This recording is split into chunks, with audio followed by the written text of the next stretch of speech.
Good evening. I'm Gavin Cleespies, the Director of Programs, Exhibitions, and Community Partnerships for the Massachusetts Historical Society, and I'm happy to welcome you this evening. Just to give a description of myself, I am a white man with very short hair and a white shirt and a tan sports coat. The Massachusetts Historical Society is an independent nonprofit organization. We maintain an amazing research library that holds close to 14 million manuscript pages that include the papers of mothers, poets, soldiers, and protesters. This also includes the papers of 3 US presidents, John Adams, John Quincy Adams, and the personal papers of Thomas Jefferson. For the past 232 years, we have made our collection available to the public for free. It's used by researchers and just people with a general interest in history. We also host a wide variety of programs, and we have some great stuff coming up in March.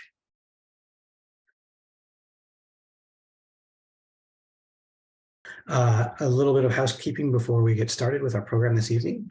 I would like to thank our co-sponsoring organizations, the Autism Self-Advocacy Network, the Disability Policy Consortium, Merging America, Mass Families, the Massachusetts Advocates Standing Strong, the Lurie Institute for Disability Policy, UMass Amherst Library Special Collections and Archives.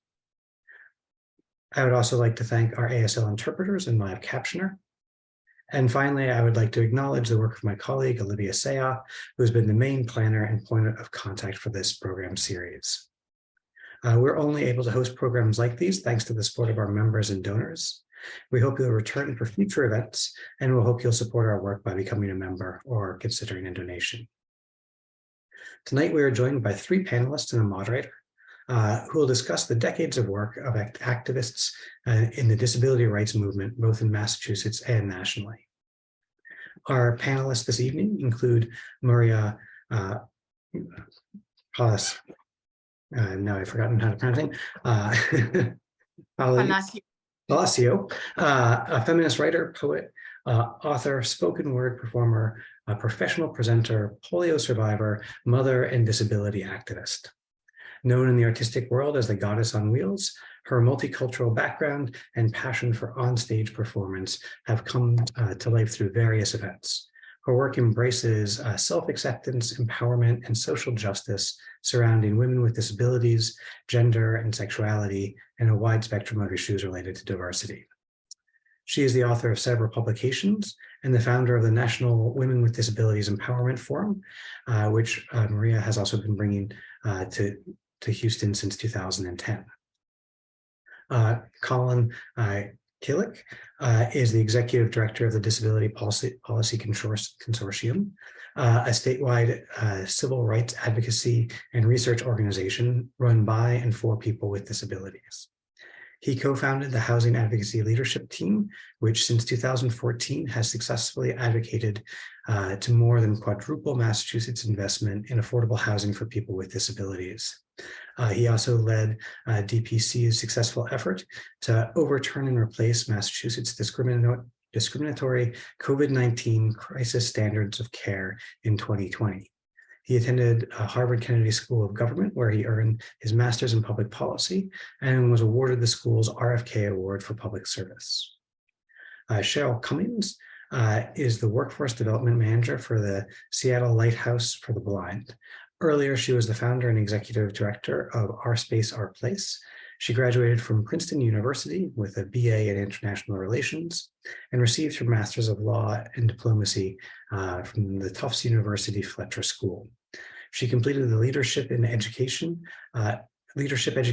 in Neurodevelopmental and Related Disabilities Fellowship at the University of Massachusetts Medical School Shriver Center, and was selected to participate in the Smarter in the City program, where she worked with a team of advisors to create a program to teach coding to blind or low vision youth. And finally, our moderator this evening will be Lydia X.Z. Brown, who is a disabled justice advocate, organizer, educator, attorney, strategist, and writer, whose work has largely focused on violence against multiply marginalized disabled people, especially institutionalization, incarceration, and policing. Currently, Lydia is co-leading the project on disability rights and algorithmic fairness at the Institute for Technology, Law, and Policy at Georgetown University, and supporting the Autistic Women and Non-Binary Networks public policy advocacy. Lydia recently graduated from Northeastern University School of Law as a public interest law scholar. While at Northeastern, they served as an active member of the Committee Against Institutional Racism, the Transgender Justice Task Force, and the Faculty Appointments Committee. So, without further ado, I'm happy to turn it over to Lydia, who will be our moderator. Hello all, this is Lydia X.Z. Brown. I'm a young East Asian person with short black hair and glasses, and I am pleased to be here tonight, although I apologize that I was not able to provide more updated information. I'm so sorry about that. I haven't been at the Institute for Tech Law and Policy for a few years now. My pronouns are they, them. I'm really pleased to join this fantastic panel of badass activists and very excited about Maria's dog. That is an excellent doggo doing a heckin' yawn. And I'd like to kick us off tonight by asking each of our panelists if they would take a few minutes to introduce their own approach to activism. How do you situate your activism in relation to disability justice? And why don't we start off with Maria?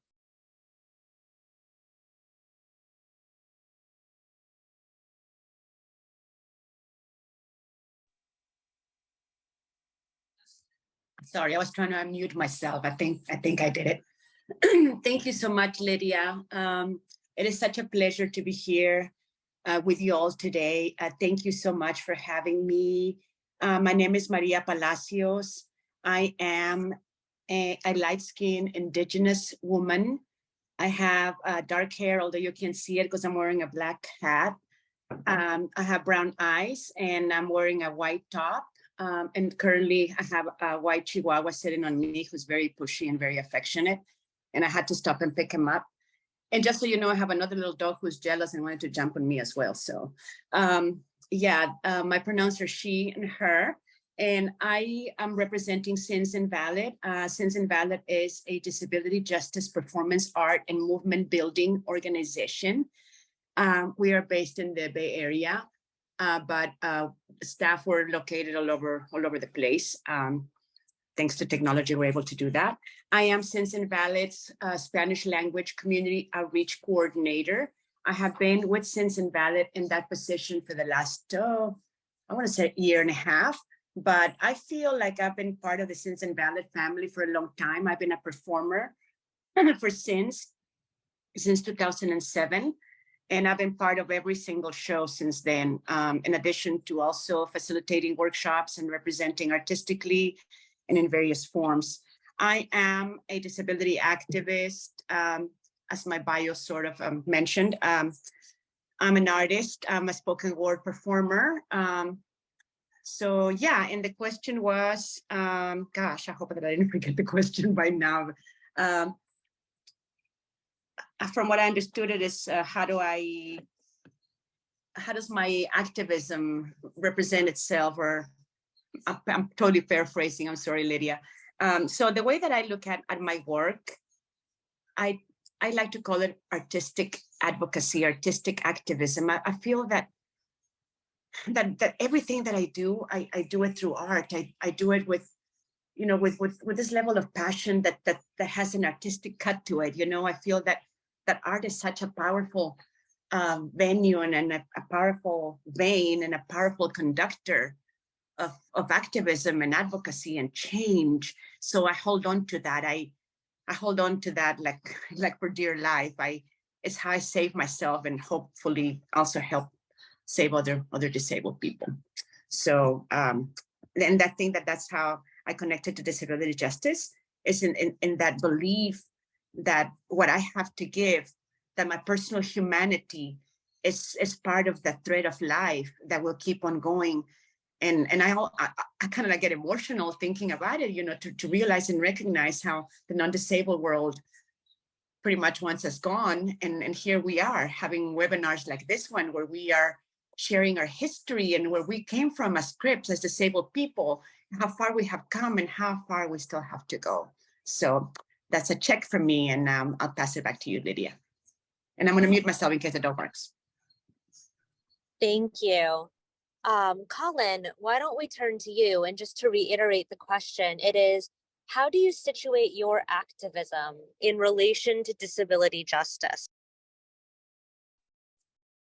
Thank you so much, Lydia, and it's a pleasure being part of this. Great visual description. I'm a white man in my early 30s wearing glasses. I have shoulder-length brown hair and a light blue shirt. Yeah, I mean, first off, I'll say, I think, what we do at DPC's disability rights work, I think, as a white person leading an organization like this, the principles of disability justice are what we strive towards better embodying, but it's certainly a work in progress. I think that fundamentally, we started as a policy shop, and I think we're still something a policy shop, but we've increasingly gotten involved in grassroots organizing as a way of making policy happen. So that manifests in a whole bunch of ways. Right now, we're working on issues from protecting the rights of disabled parents to not have their children taken away because of the presumption that a disability makes them unfit, to trying to overhaul the way that the state does wheelchair repair, to continuing the work that was mentioned around defeating discriminatory standards at the height of the pandemic, to now trying to pass broad-based civil rights legislation that would protect people with disabilities from discrimination in the medical system. But all of it is driven by disabled community members, run by disabled organizers. And it is kind of amazing what you can accomplish with that. So, over the last 8 years, we've been able to actually now quintuple the amount of housing vouchers for low-income people with disabilities in Massachusetts. And that was just, we have a core group of volunteers, most of them currently or formerly homeless, all of them disabled, showing up at the State House over and over and over again and telling their stories until every person in that building knew their faces and why this issue mattered. So that's what we do. We also do community-based participatory action research, and we brought on an expert in that, Dr. Alexis Padilla. We've launched the new project in Springfield, Massachusetts, looking at racial and ethnic barriers to accessing home and community-based services, and the impact that'll have on disabled people of color, especially disabled Spanish speakers in that community. So to bring it back, we're broadening our work. We're trying to make our work deeper and more intersectional, but fundamentally, we're focused on that kind of systems change approach to disability. So this is Lydia again, and wanting to ask if you could both speak a little bit about what your current projects in activism are right now. And so Maria, I know you said you're representing Sins Invalid tonight, and Colin, you're here from DPC, but could you speak about what projects personally or with your organizations you are actively working on right now? Gosh, there's always so much going on, as you know. Living and existing in our disabled bodies and just living our disabled lives requires constant activism, whether it's conscious or not. Right now, as you know, or you might know, there's a lot going on with climate chaos. The realities of disabled people being left to die, the realities of us having to cope with ableism at every level. We are, within Sins, we are highly focusing on climate chaos. We have formed an initiative which we are calling the Crip Survival Network, through which about 14 to 20 organizations have come together, and we are mapping out our survival and actually dissecting our needs to the core level of what do we need as disabled people to survive? How do we support each other? So that's one project in itself. Another initiative, or we want to support right now the most marginalized communities, and it is no secret that within the most marginalized communities, you're going to find the bottom of the barrel, forgotten people, and so we have been. We've made ourselves trilingual, and since a couple of years ago, we have launched this initiative, which promised that by the end of 2023, we will be like fully bilingual with everything interpreted into Spanish. We already were doing everything in ASL, so we were bilingual, but now we are reaching out to the Spanish-speaking communities and sharing and expanding that information, the knowledge and understanding of what disability justice is.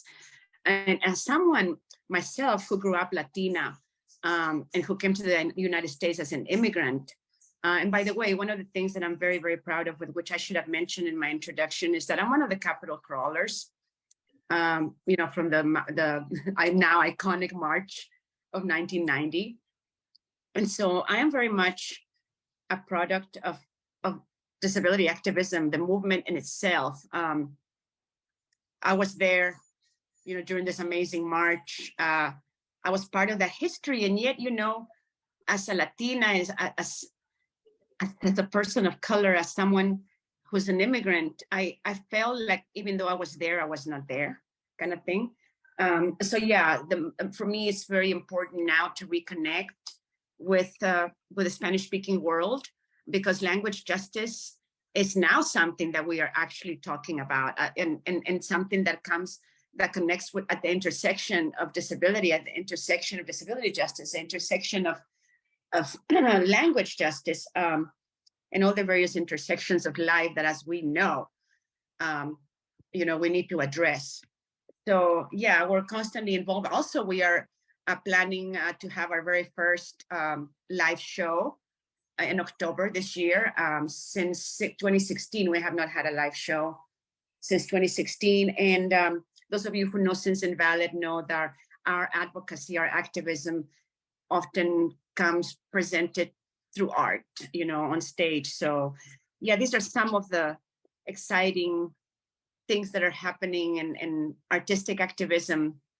It's so sustaining. It gives so many a voice, including the most marginalized people. We know that if we're not the ones doing the art, if we're the ones receiving and witnessing and embracing, we're still being part of it. And that's how powerful I feel about it. And I'm also, gosh, it's important to recognize our history. This is about disability history. And, at the beginning, we were mentioning, how this is all about how our history is just now beginning to be seen. Look how much time has passed, and people, Crip Camp, we lost Judy Human just a couple of days ago. And was it yesterday? Oh my gosh, I can't believe it. So yeah, it's very important for us to continue sharing and making sure that we are seen, that we're not left behind anymore. So yeah, I'll stop talking because I can keep talking forever. Check. This is Lydia. I just said Saturday is the day that we lost Judy. But for those of you who are not as familiar with Maria and Sins Invalid, there's a fantastic short documentary that's just about 30 minutes long, named for the organization Sins Invalid. And if you are part of a library or a school, you will probably be able to request access to it, or you can purchase access directly through Sins Invalid. And Maria is featured in that documentary. And I hope that I show it to many of my classes every semester in teaching about feminist disability practices of care and access and BIPOC disabled activism. So I am really excited about this show that will be put on, and hoping that you'll share that information with all of us very soon. For sure. Thank you. Cheryl, it's really great to have you. I hope that you're able to settle in all right. So I don't want to rush you to join the conversation. So I will turn to Colin to give you a minute to breathe. The question that we are addressing now is if you can talk about what current projects and activism you have going on individually or with your organization. So we'll turn to Colin and then we'll come back to you, Cheryl. Okay. Fantastic. Wonderful to see you, Cheryl. Lydia, thank you. Yeah, there's a whole host of them. I think we have 6 bills this legislative session, and we're always working on issues outside of that. So briefly run through a couple, and I'll focus on one in particular. So as I mentioned, we're doing work both through legislation and with Mass Health, which is our state Medicaid agency, to address problems in wheelchair repair. Right now, people with disabilities often wait weeks or months for power wheelchairs to be repaired, and leaving them stranded in the meantime. We're trying to fix that. I mentioned the parent work we're doing to protect disabled parents. A second campaign that spun off from that is deaf people are often, in particular, have their children removed unjustly. But when deaf community members tried to testify at the State House in support of this bill, they on multiple occasions weren't able to because interpreters couldn't be booked in time. So now we have a second campaign focused on language access, language justice for the deaf community within our civic process here in Massachusetts. And we're trying to pass architectural access reforms to help people with disabilities access housing and the employment. But the healthcare discrimination work is the one that is the biggest passion project for me. And it's because for years, I have been involved trying to sound the alarm about the use of discriminatory metrics in healthcare and other sort of discriminatory approaches that are fundamentally about devaluing the lives of people with disabilities. They start from the presumption that the more disabled a person is judged to be, the less it is worth spending money on keeping them alive or on providing them with care. And before the pandemic, we were told over and over again that we were being paranoid, that these things, metrics like the quality adjusted life year, for instance, were only going to be used in negotiations with drug companies, that it didn't matter that they were built on the presumption that disabled people's lives were inherently less valuable because all they would ever be used for is lowering the price of prescription drugs, that no one would ever deny someone care because of their disability. And then the pandemic happened and people with disabilities were immediately denied care to their disabilities, deprioritized for life-saving treatments like ventilators. We led that fight here in Massachusetts to repeal our state price standards of care. But what we've learned since is that discrimination went much deeper than that. It went to the level of disabled people being sent home untreated to clear hospital beds. It went to people with disabilities and their families being pressured to sign do not resuscitate orders out of a misguided, frankly, horrific belief that some people with disabilities were better off not being alive. And it goes deep into healthcare policymaking in a variety of states. So we're leading the charge to pass a bill through the state legislature that would establish in state law that it is discriminatory to deny or deprioritize people with disabilities for any kind of healthcare based on the presumption that their lives are less worth living. We're working with a phenomenal researcher, Lisa Iazzoni, whose research has shown evidence of systemic bias among doctors with regard to the perceived quality of life of people with disabilities. And we're hopeful we can pass that legislation and sort of set a new benchmark to protect the rights of our community. Thank you for sharing that. And if you have a link that you can drop on Collies for people to learn more, please add that to the chat and would love to share the links we're here. Cheryl, welcome. It's really great to have you with us. We opened by discussing how we connect our activism to disability justice.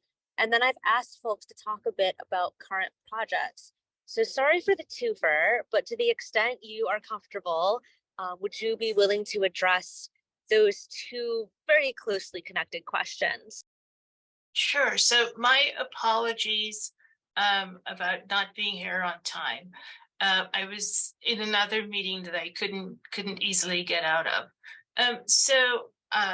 I am the founder of Our Space, Our Place. It's a nonprofit organization in Boston that works with middle school and high school age students who are blind or low vision. So our issue, or the sort of the impetus for the organization, was to be a place where kids, because they're talking about kids, middle school and high school age kids who are blind or low vision, would have an opportunity to participate in a variety of activities.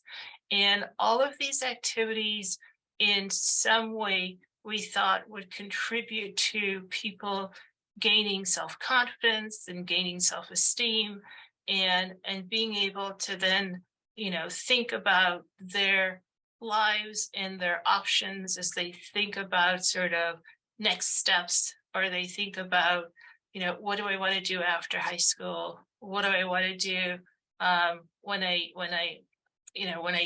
no longer attending school?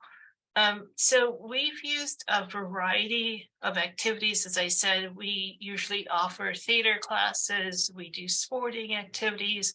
And I suppose the thing that is different about what we do is that all of our activities are accessible. So what we're trying to offer our students is, again, opportunities to be engaged in any type of after-school activity. And as we sort of tell all the kids is that, we don't want you to ever say that you aren't able to participate in something because of your vision or your lack of vision, and that we absolutely accept you saying, I don't like something, because that's a different conversation than feeling that you're being excluded because of your disability. So another part of the program has always been the aspect of career exploration. So that's something that we're really focusing on now. The organization is in a bit of a transition because I'm no longer I'm no longer in Boston, and someone else is taking over the organization. But as a primary focus for us has always been career exploration. And we have done that through an annual activity where the students get opportunities to talk with and ask questions of professionals with disabilities. They also have had opportunities to do job shadowing experiences. Many years ago, we partnered with Fidelity, and our students went to Fidelity and had a chance to, be one-on-one with different employees at Fidelity. And we've been trying for many years, and we'll continue to try to make that possible again at different organizations in the Boston area.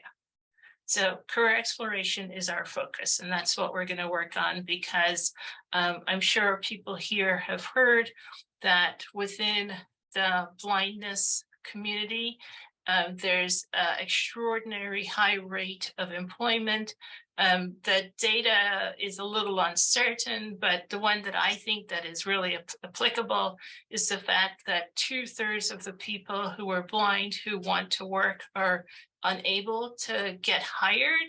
And that's the important part. It's the get hired, right? Because the truth is that one of the sort of highly educated parts, blind people tend to have many degrees and have lots of experiences, but we're still one of the groups that we're struggling to be employed.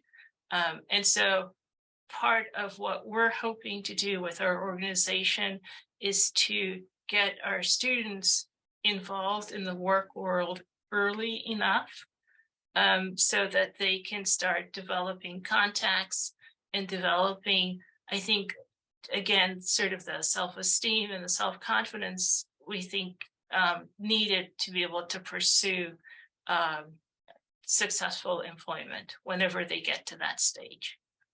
So that's it. Thanks so much for sharing about that. And also, if you have a link where people can learn more about the career shadowing program, please feel free to share that with us, and we'll make sure to get that out to folks as well, because I'm sure there are a lot of people who'd be interested. Oh, now, thanks. Yeah, so Cheryl, you've been talking about employment, which is an issue, for all of us. The unemployment rate for all disabled people is approximately twice that of the unemployment rate for the overall population. And a horrifying statistic that I often have shared about people in my community, the autistic community, is that according to one study done a few years ago, the employment rate for autistic people actually goes down with every subsequent level of educational attainment, meaning that an autistic person who has a postgraduate degree is less likely to be employed at all than an autistic person who never completed a high school diploma or GED.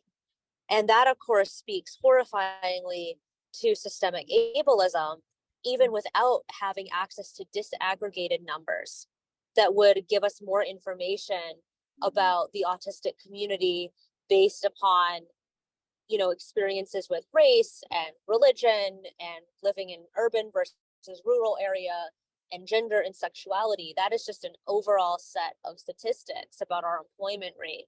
So that's, pretty awful. So, I appreciate you talking about that.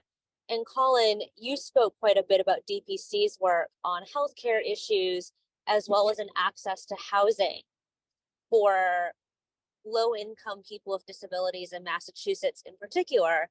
And Maria, you spoke about Sins Invalid's work, both to become a completely bilingual Spanish and English organization, as well as in Sins Invalid's activism, often coming through the arts and performing arts in particular.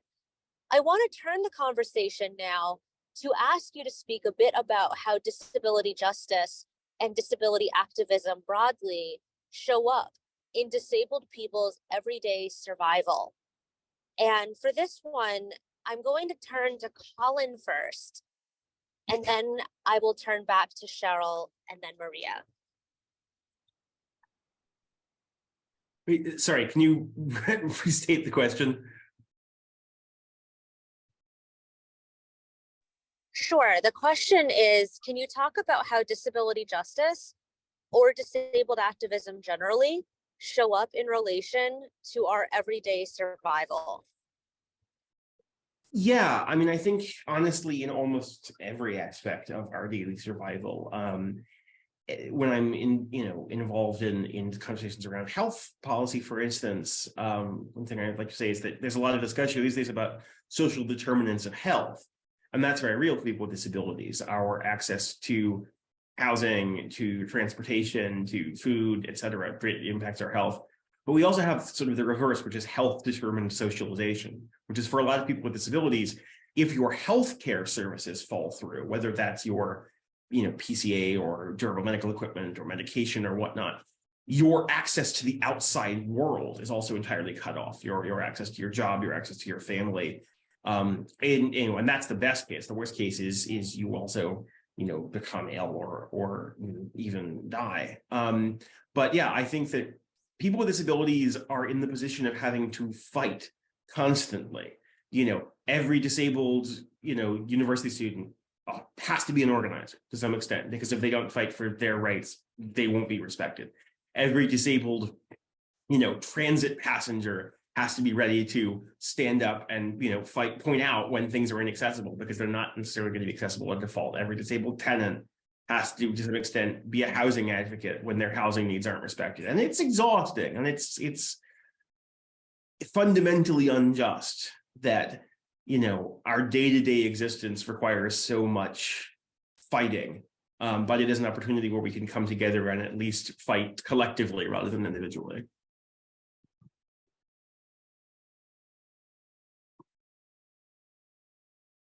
Yeah, and I can follow on that what you just said, Colin, because it's interesting when you think about healthcare access. I mean, the world has been touting the importance of telehealth, and isn't it marvelous that we've got these AI things, and now we don't, you can have a kiosk and all this sort of stuff, but they don't stop to think about, well, what does that mean for somebody who isn't able to just access something by, pushing a button or swiping on a screen. So it's so funny. I mean, just thinking about access to healthcare, it causes agita because it's just the changes that are being made and they're not thinking about all of the people who use healthcare. And so, as you said, Colin, it then results in just an individual you want to go to your doctor, and my gosh, you can't even get through the front door because there's a kiosk, and if you can't access the kiosk, you can't get to your doctor. And so you know, it means as like for somebody like me, sometimes I have to like get random strangers to do tasks that I can absolutely do if it was accessible, but it's not accessible. So it's I totally agree with Colin that things are better. I mean, they're RAMs, they're talking ATMs, they're, you know, there's Braille on elevators, they're talking elevators, you know, the public transportation is better, but at the same time, there are these sort of constant inconsistencies that can pop up in your life as I should say, as a blind person, that then turns what you think is going to be a basic sort of daily interaction, you know, going to the supermarket or going to a restaurant. And suddenly it's become, you know, issue where you now have to explain sort of what your needs are, and you have to try to convince somebody to help you to get something done. So I mean, as I said, there have been many advances. For me personally, I can't imagine what my life would be like without Instacart. You know, it has made such a huge difference. And again, you know, people advocating with Instacart to say, hey, people with disabilities want to use this app, so you've got to make it accessible. And when you do your upgrades, you've got to keep the accessibility so that you're not breaking accessibility as changes are made. So I'll just stop there. As I said, yes, advances, but still many sort of inconsistencies that lead to unanticipated obstacles.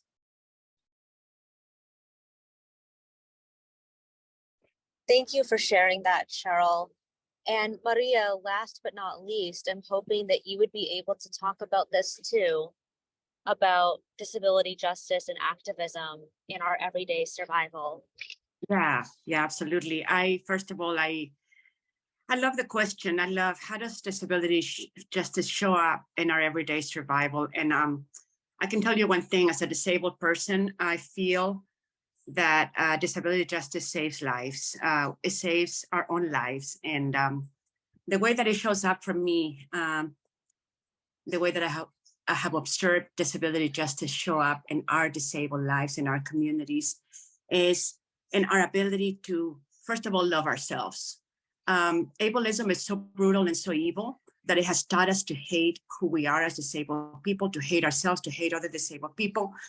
I love to say that self-love automatically fights ableism. And that's something I repeat over and over, because in a world that totally sees disabled people as disposable, in a world that wants us dead and gone, when we love ourselves, that's perhaps one of the most revolutionary acts of personal activism and advocacy that we can ever get ourselves involved in. So that's one way. Love is powerful, and loving other disabled people is one of the most amazing ways and through which disability justice is changing lives. Also, the sharing of information is super powerful. Thanks to technology, and disability justice is like completely changing the way that we access information, that we share information, that we empower ourselves with it and do something with what we have access to. Again, to me, disability justice has to do with our own individual and collective awareness of how ableism is screwing us over, and speaking up and being aware that we deserve to be here. Internalized ableism is something that, again, makes us disabled people believe that we are not worthy. And, you know, we've been talking a lot about disabled people being abandoned, being killed, being left behind, being left to die since COVID. A lot of the advocacy that we're doing artistically right now has to do with grief. The show that I mentioned that's going to be happening this year has to do with grief. with the different stages of grief and how we grieve about all the losses that we have faced as disabled people, witnessing how other disabled people are thrown away and left to die, denied access to the things that we need most. Oh my God. So yeah, disability justice shows up in our own survival by loving ourselves, loving other disabled people, by knowing what's out there and sharing information, fighting the medical industrial complex, letting the world know that our bodies belong to us. Disability justice shows up by our own recognition of our worth, and then our own responsibility of being able to grab that knowledge, that awareness, and pass it on to the next group and the next and the next. Because our survival, when you survive, when I survive, other disabled people survive because of us. It is really that kind of powerful domino effect of survival, and disability justice has that power. And yes, we have been talking a lot about the things that have changed. Yes, we have ramps. Yes, we have wider doors, technology that allows us this and that and the other. I was reading an article. I'm sorry, I know I'm talking so fast. I'll slow down. I was reading an article recently about self-driven cars and how that's going to change the world for many disabled people and elderly people who, for whatever reason, cannot drive themselves. And that's the knowledge of the technology that should be available to us at our fingertips is another way through which disability justice shows up. But it has to be, oh God, we have to completely pull up our sleeves and pull out the evil of ableism that has been so deeply rooted in everything that we believe in, everything that we do, and everything that we love as disabled people. Disability justice shows up through our passions, through our strength, and it shows up in our survival when we come together knowing that we deserve to be here, and when we just hold on to one another, because deep down we know that we deserve it. And also because deep down we know that without each other, we'll die. That without each other, the non-disabled world will want us gone. Disability justice shows up through our passion. It helps us survive when we become aware that our needs are not a burden, that all of our bodies deserve to be here, and that every single living thing has needs that deserve to be addressed, that deserve to be met without guilt, without being made feel like we're a burden. Ableism is so evil. Yeah. Check. This is Lydia. Yes, ableism is so profoundly, dangerously evil. And I really appreciate your reminder to all of us that our needs deserve to be met, which I often describe as a very core tenet and principle of what it means to practice disability justice, honoring all of our body-minded needs and recognizing that all of our needs deserve to be met. Now, with about 15 minutes left in our time, I want to extend the opportunity to our participants to ask questions. I'm not actually seeing the, oh wait, I do see the Q&A box. Never mind, I found the button. So if you want to submit a question, you can do so in the chat box or in the Q&A.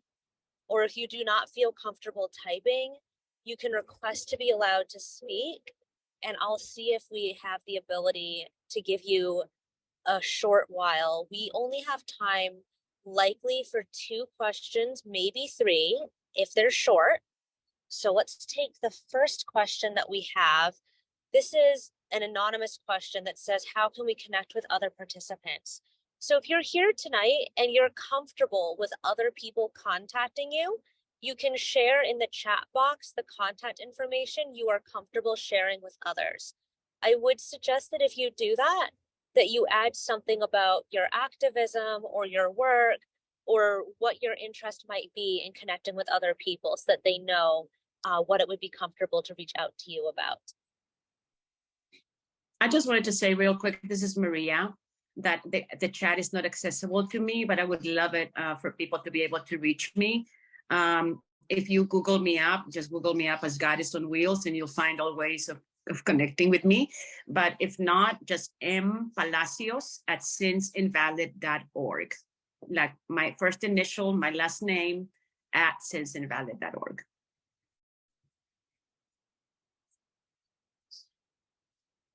Thank you so much for sharing that, Maria. And if someone from MHS is willing to share Maria's email in the chat, then that would also be fantastic. Also, I am not over your dog and how utterly adorable this doggo is. So very excited about that. I don't see any other questions at the moment, but just letting you all know that you do have an opportunity to submit them while folks are thinking about questions that they might ask. I, just want to ask you all, just thinking about each of your work as activists and our recent loss of Judy in the community, how would you advise people who are here tonight who are hoping to become involved in disability activism, but aren't sure how to start? That's a question that I hear a lot from people, younger and older alike, and would really appreciate your perspectives on that, whoever feels called to answer.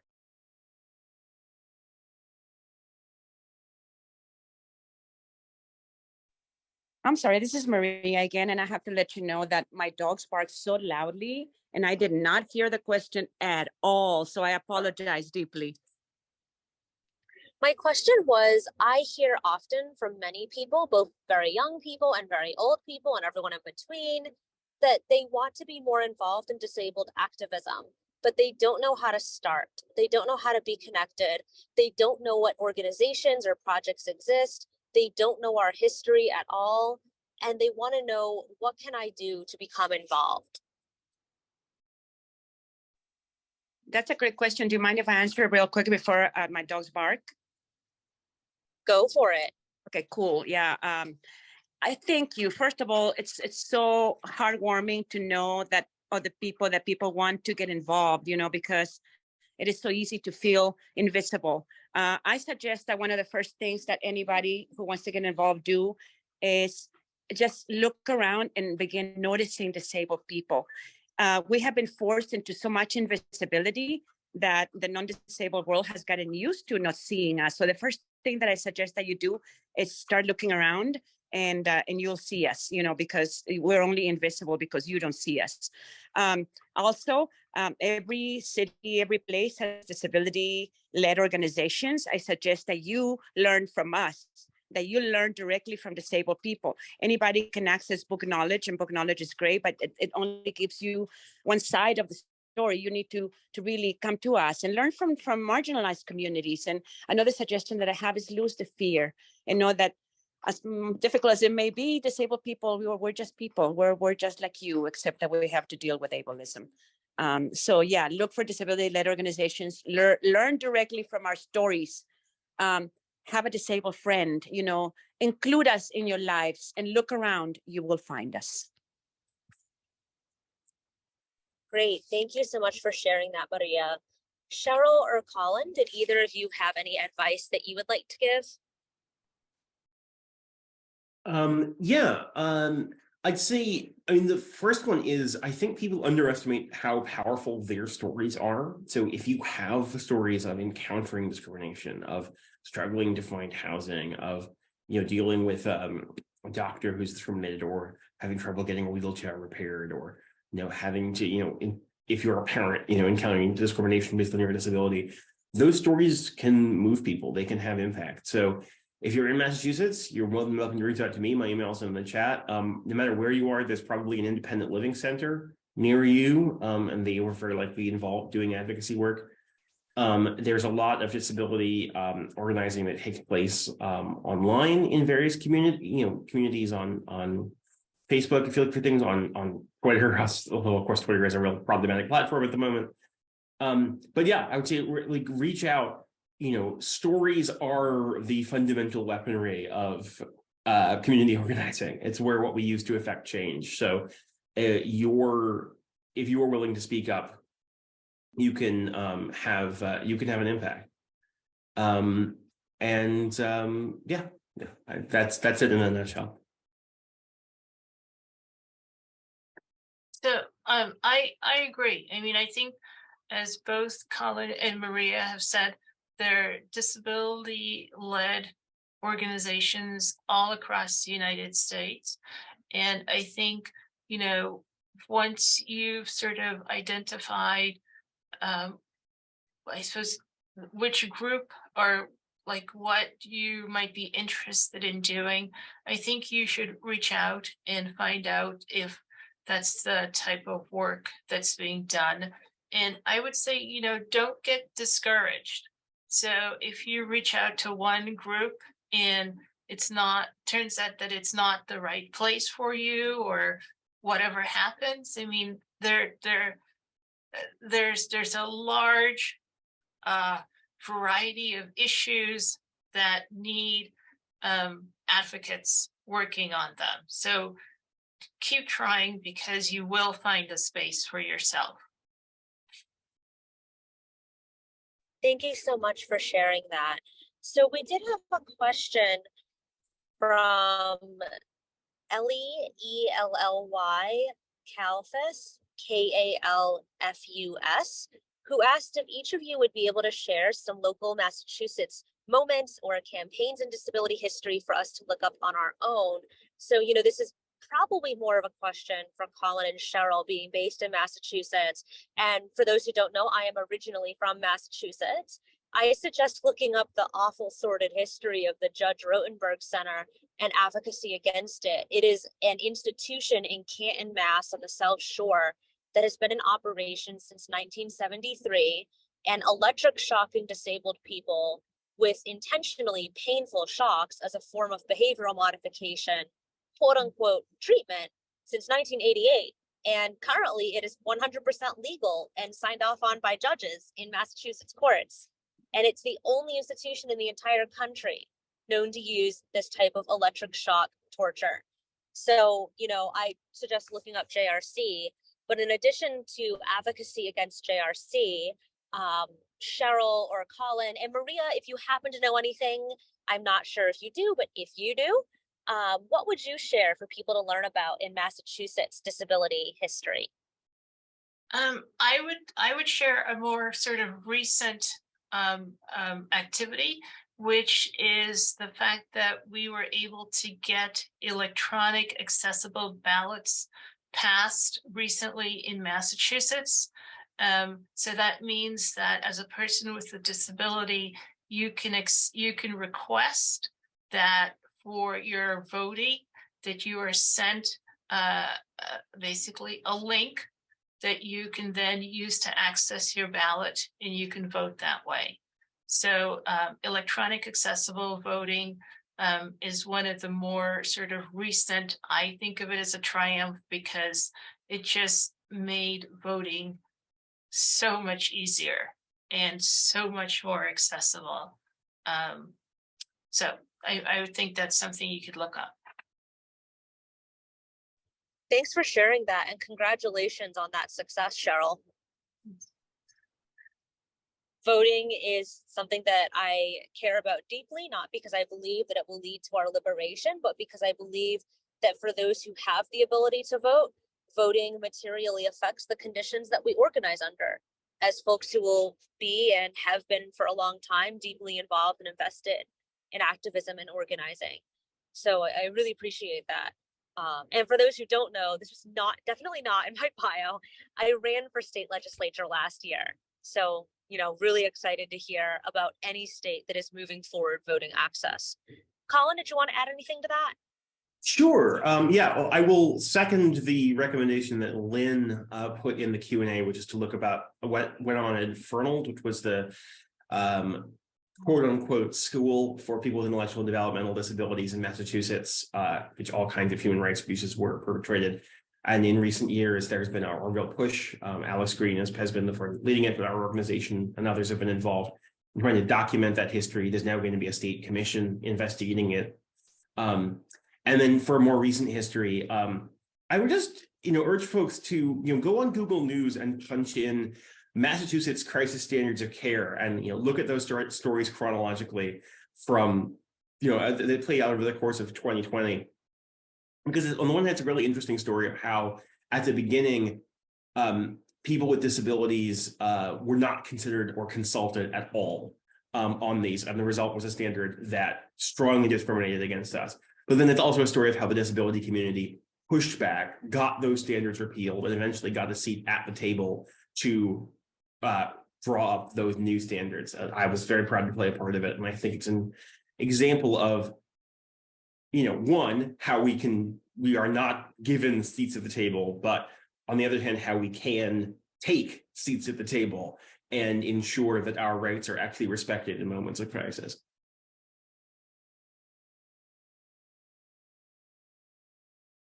Massachusetts crisis standards of care. I see a question in the chat. I was just about to ask you if you would post a link for folks to be able to access it.